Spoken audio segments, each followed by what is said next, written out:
Thanks for tuning in to the Palm Beach Podcast, a weekly show highlighting people making a positive impact in Palm Beach County. With your hosts, sports chiropractor and athletic trainer, Dr. James Spencer, photographer and art director, Mike Jones.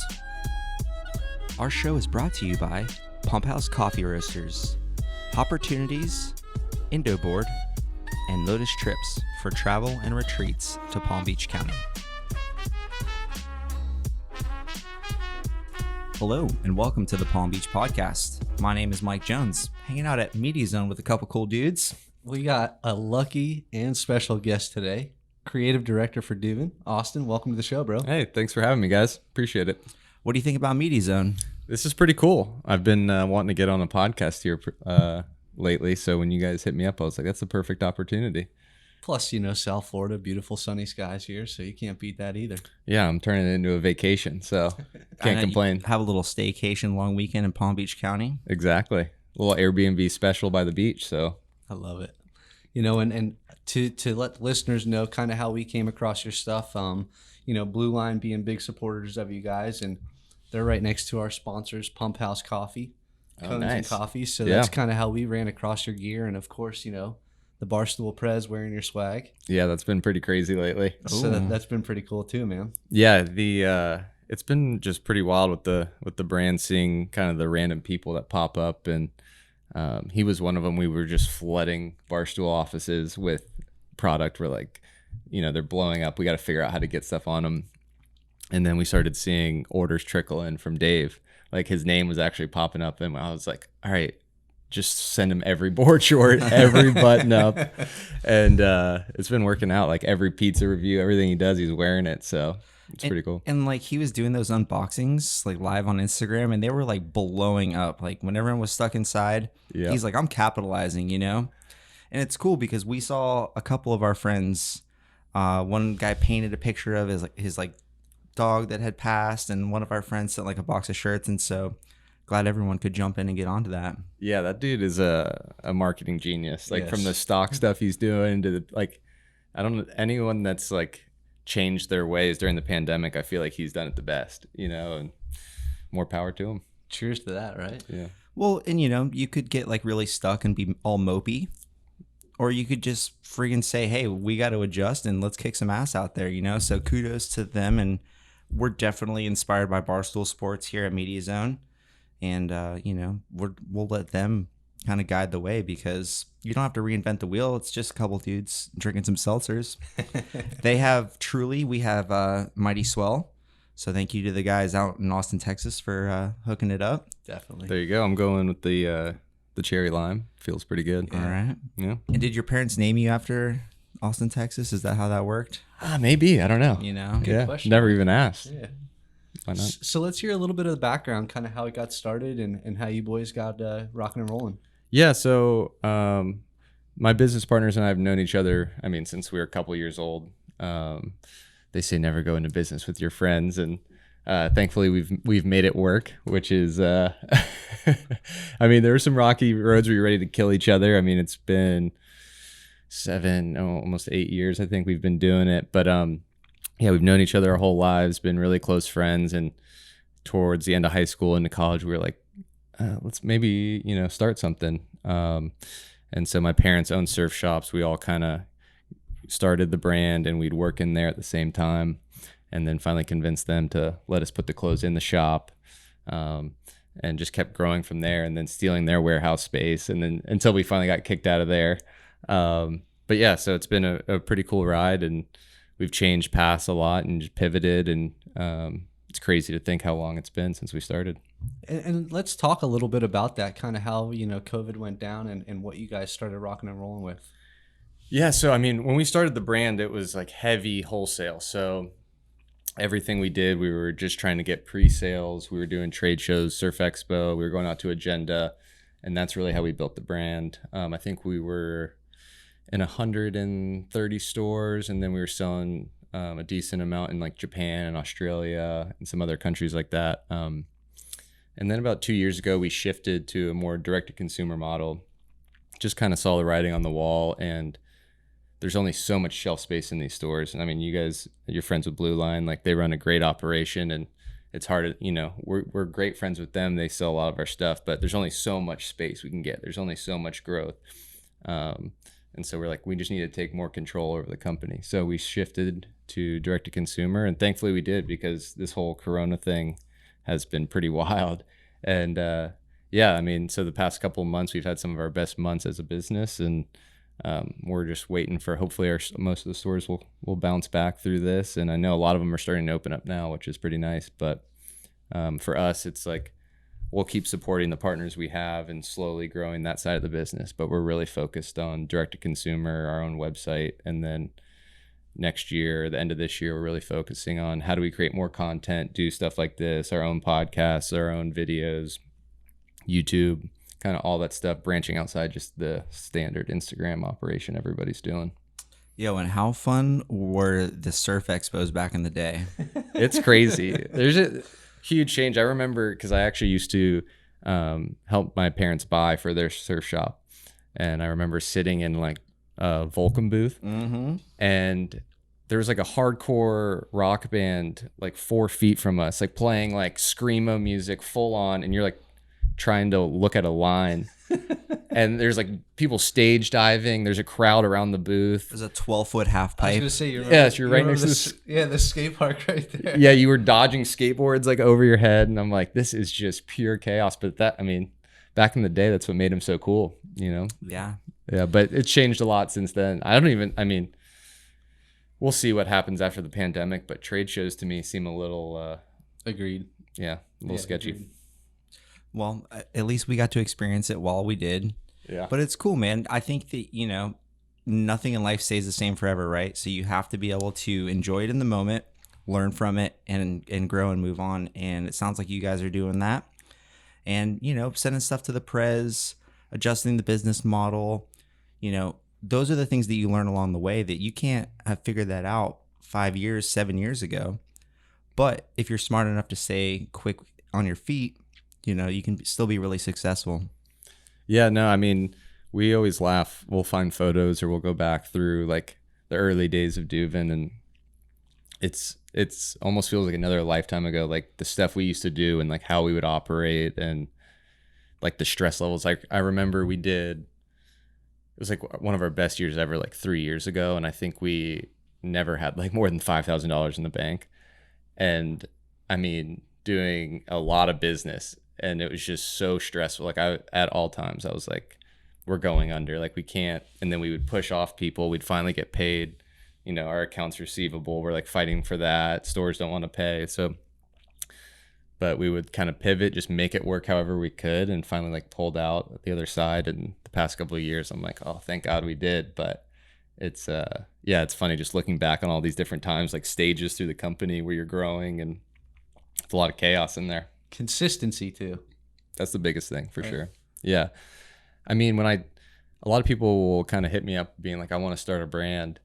And I think that's like the biggest thing, where it's like, you can do it if that's really what you want to do. I think there's a lot better ways to make money.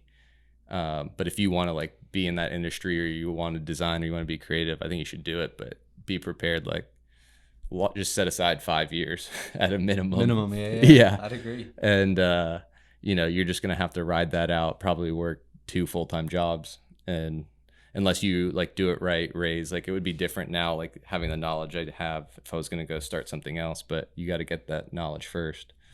I think we've even done that with Spence's brand a little bit. You know, we've done a lot of printing on demand that's grown over the years to test. Yep. And then if you find like something that works, buy a box of them, you know? Double down. Yeah. Well, I think, and now there are so many resources that you can start, and it helps so much, where you can do the print on demand. There's like the Printfuls of the world, or there's these different companies for all different types of products. And even like Alibaba now is so smooth. I mean, we made an order of basketballs. Like, I mean, awesome. I found my business partner found a factory, and like under a day we had like 6 different samples from different factories sent, and a deposit placed like, you know, 2 weeks later. It's just so smooth, and they're being shipped here right now. And when we started, I mean, it was just, we couldn't find any of those resources. I mean, we flew out to LA to start, and we were walking around over by Skid Row. There's like a fabric district, and we would just walk around and be like, hey, do you know a factory? Or like, we would just stop people on the street and be like, you look like you're in fashion of some sort, like tell us something. And we would just harass people like walking around. And so, that kind of stuff, it was good, but now the resources are just so much better. And there's so many more people doing it, I think, too, which helps a lot. And it feels cool to like share some advice. People reach out, I'm sure, all the time. Yeah, I got a t-shirt idea, Yeah, I actually really enjoy like helping people kind of like game plan. And there was a kid that he wanted to start a company, and he like, actually, I was like, just come over, let's just hang for a couple hours and work on it. And by the end of it, he like we changed the model a lot, like what he was going to do. And it's really cool, like what he's doing now. And, my whole thing was like, we just got to make it more niche. Like just find like that Tim Ferriss 1,000 fan situation, like get niche rather than come in and be like, I'm going to start like a general clothing company and sell it to millions of people. It's just like, you're never going to get there that way, but I find it really fun to do that. And those were like the fun stages for us, like trying to figure that out, and the start of the brand. So it's, that's exactly what we do here at Media Zone, is we try and help people as far as navigating, hey, this might be a better idea, or try it and let's see, right? And it's cool to see that other young entrepreneurs are giving back to younger kids of the generation, which I know that's kind of one of our passions too. Well, and you get reached out to all the time from chiropractors to be, or people want to study sports medicine, where like you could pass on some advice that might save them $20,000, $50,000, or help them, make that back sooner. Yeah, no, I agree with that. Plus 4 or 5 years as well, right? Yeah. Yeah, just like don't fly out to LA and just ask random people. I mean, you can. Maybe not right now with everything going on. That might not be the best strategy, but.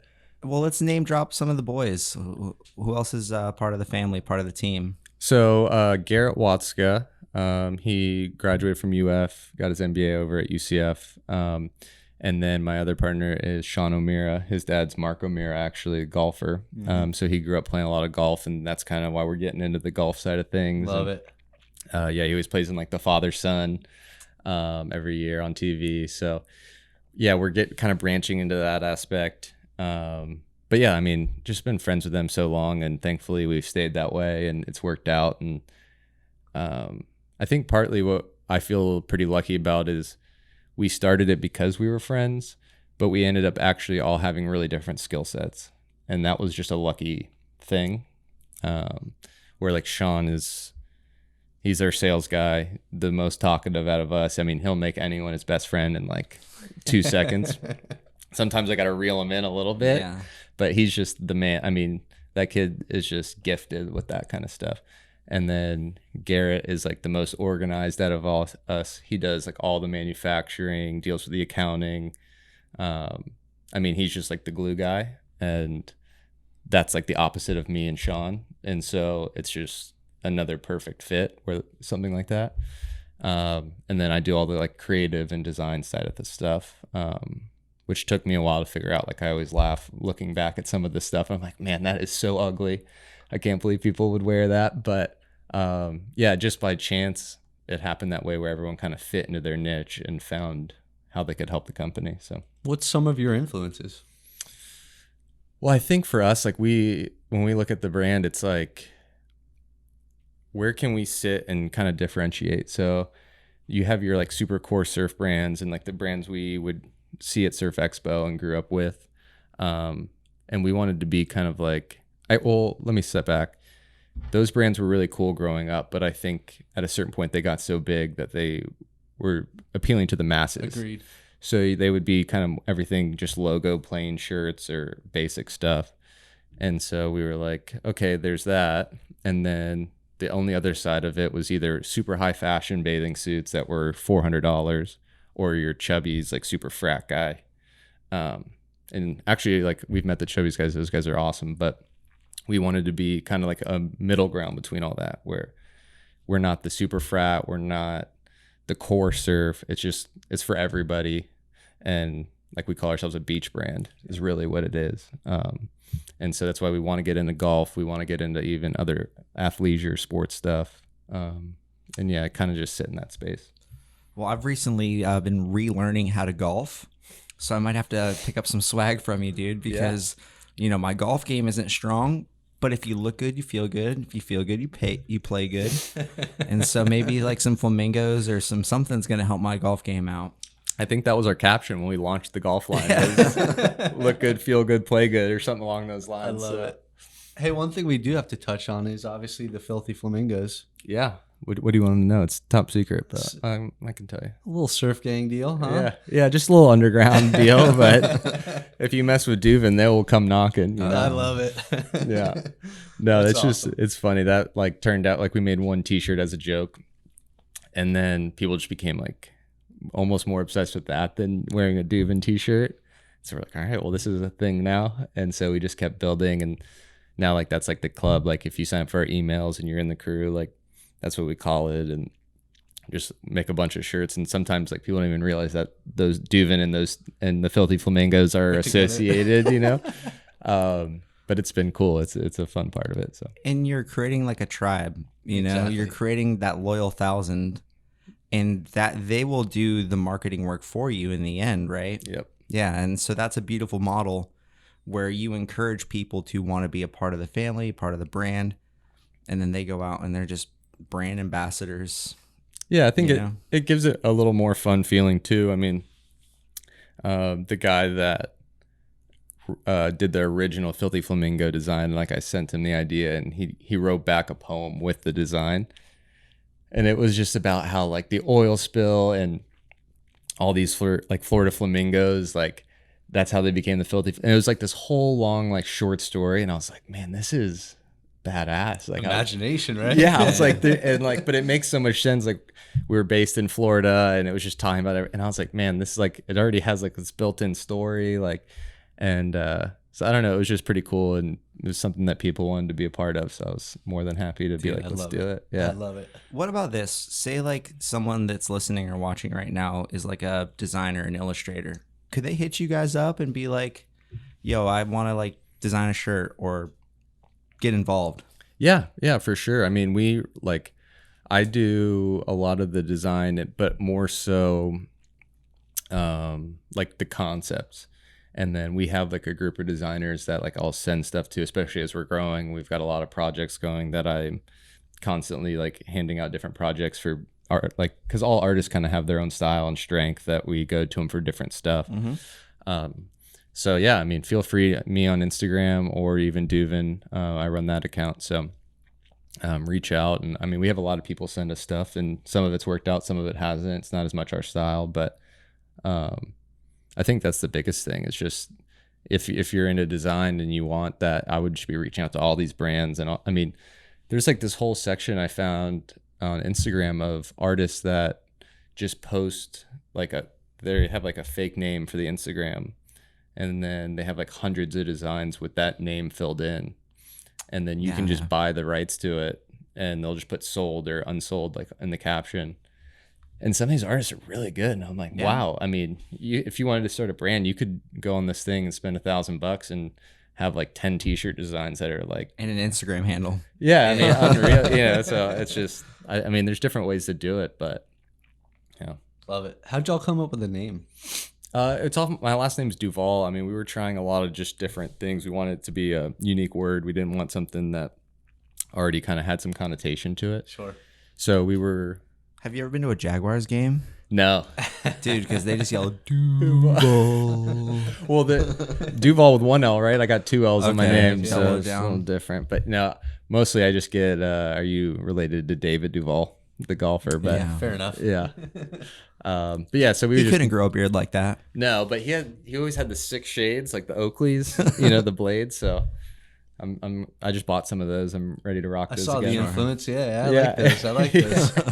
It's like the old school frog skins. Yeah, exactly. Everything's in cycles, like all the design stuff, all the trends. It's all in cycles. So Good retrofit, right? Yeah. Hey, you guys got bell bottoms coming out soon, right? Yeah, exactly. Bell bottom pants. Actually, we do have not bell bottoms, but some like baggy beach pants that like everyone used to wear in the 80s with like prints. I love it. Yeah. So we're gonna do some wild stuff like that. But yeah, I mean that's where a lot of like we are always looking at kind of 80s, early 90s, maybe late 70s stuff.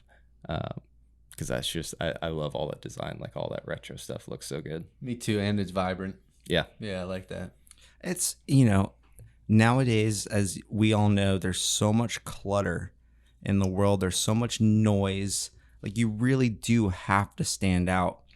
And I really do think there is that market for, like, the person who wants the $20 shirt with the surf logo. Yep.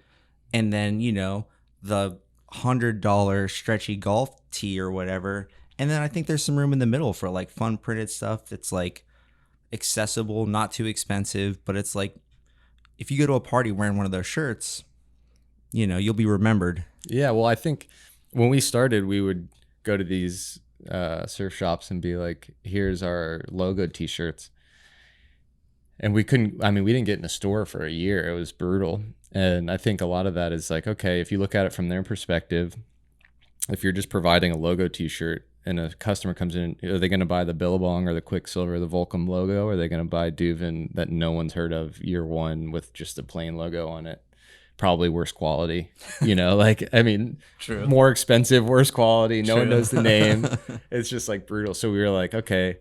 So then everything we started making was just tie-dye. And this was like before tie-dye was really a thing. And we're doing tie-dye, we're doing prints, like flamingos, just crazy stuff on everything. And all of a sudden stores were like, oh, actually, we don't have something that looks like that in our store. And then that's when it started clicking. And we're like, oh, that's the path, Love it. So Who's a big influence for you on the creative side?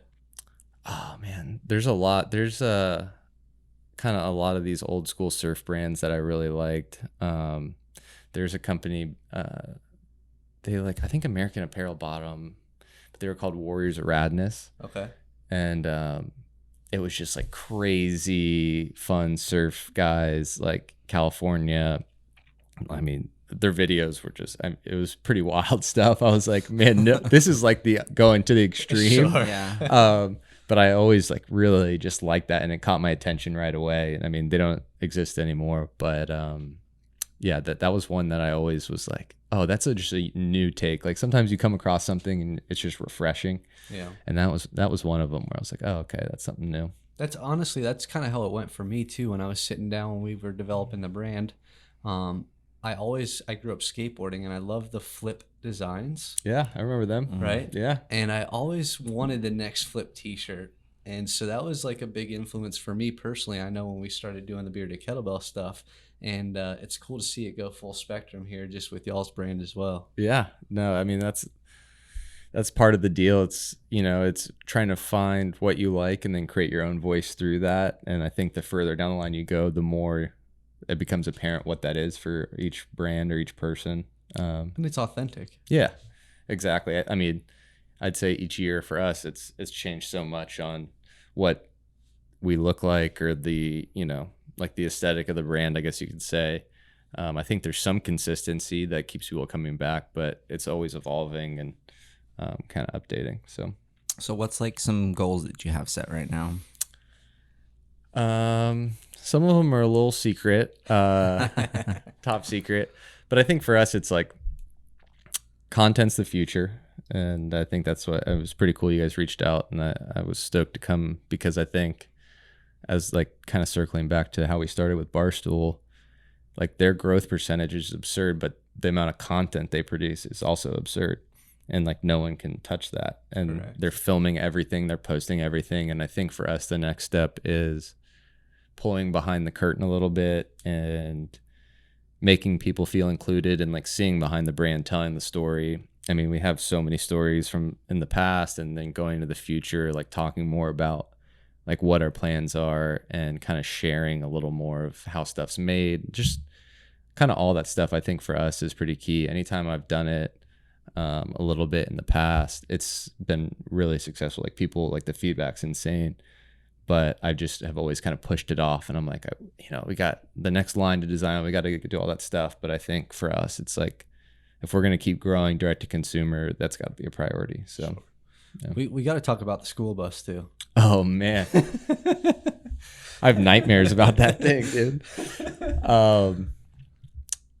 That was, I mean, I'm glad we did it, but it was, and that's one of those other things that like we didn't show nearly like behind the scenes enough.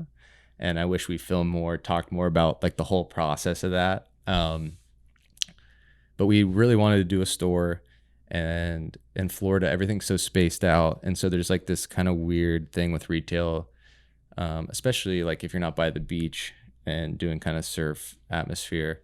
It's like the only retail environments that we wanted to do in our first one be close to us would be crazy expensive, like the super high traffic spots, and we just weren't willing to invest that. So we were like, how else do we try this, tell the story? And that's when the school bus came along. And that led to us buying a school bus for $4,000 from some random dude and attempting to drive it straight to South Carolina.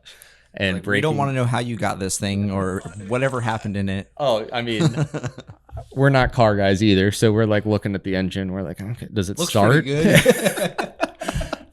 And so then the guy was like looking at us, probably was like, these guys don't know what's going on at all. And didn't check the oil, didn't do anything.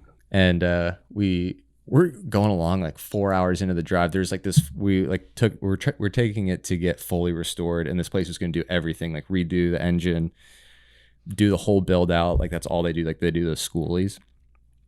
And so we're like, let's just drive it straight there. And that was the dumbest thing.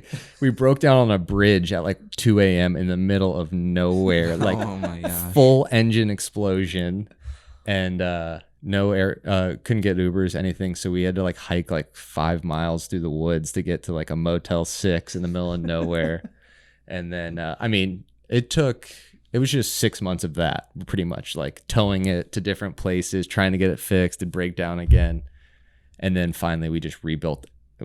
We towed it all the way back to Orlando, rebuilt everything, and just did it ourselves here. And eventually it turned into a mobile shop. And now, I mean, it works great. Obviously the pandemic kind of shut it down, but it was fun traveling around with it, going to different events. And I think for us, it's not really, we're not trying to grow our sales exponentially from it, but it's more of like an experience that people can come in and experience the brand and leave excited, rather than like your standard kind of, operation or like a tent at a, festival, something like that. So I think it's an awesome idea. Everything that you just said about the experience, it buys into the tribe, right?